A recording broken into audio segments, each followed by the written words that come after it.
Usalisikhulu bonke ngiyabingelela egameni lenkosi yethu Jesu Kristu ophilayo. Ngithi uJesu Kristu inkosi. uJesu Kristu inkosi. Ngakho ukuthi kuyalunga laphana sizoqala.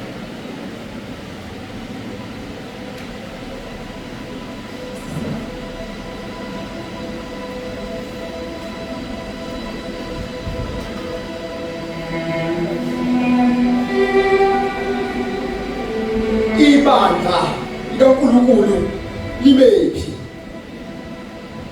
Bengicela ukukhuluma nawe ntsali kaIsrayeli. Sengisho phela okunguJesu Kristu umshayeli. Ngizothanda ukuphawula kafushane mlaleli. Angithi inkosi Jesu yafa yavuka ethuneni. Yaze yaphakama yangena ephumleni. Kungabe nawe uvuke ngempela ethuneni? Ibandla likaNkulunkulu libephi? uNkulunkulu nanamuhla usakhuluma ngobungcwele. Ulokhu esho njalo esilungisa noma sigcwele. Ethi umuntu akathathe isiphambano sakhe ayimele. Impela ngumlilo oqothulayo usathana myeke.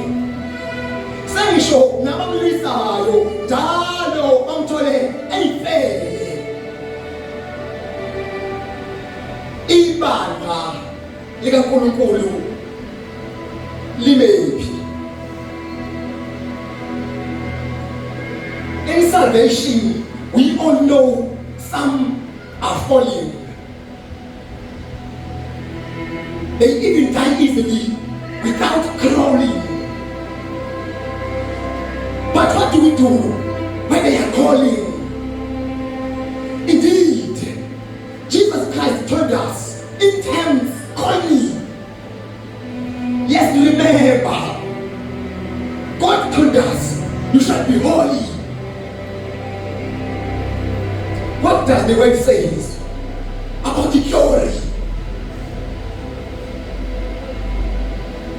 Ibandla likaNkulunkulu libephi? Jesus Christ is coming soon. What is your action? Indeed, coming soon. How do you function? His holiness in us still one? Yes, I'm asking. Let's live holiness, or else will be nothing. While others in heaven are something. The end is near. Indeed, let's wait without trembling, with timing, counting, and crying. Ibandla likaNkulunkulu libephi? Inkosi Jesu ithi uma ningithanda ngiyagcina imiyalo yami. Owenza izwi likaBaba ekhaya uyakuhlala nami. Nomaphi la ngihamba khona mina ngiyaba nani. Zingweliseni ekhaya ezulwini ngiyahlala nani. Ofuna ukuya kuBaba impela uyangena nami. Ibandla likaNkulunkulu libephi?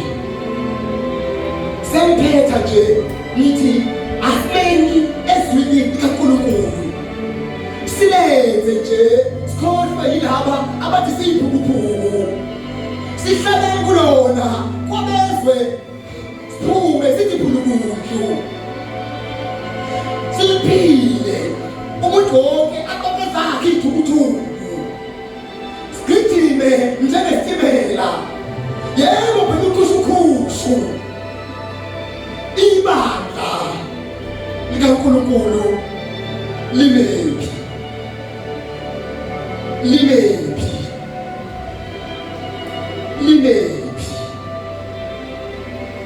uthando lwakhe ubhalala.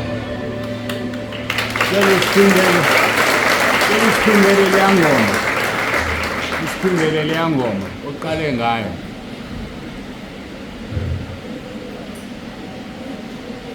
Ewe, sithi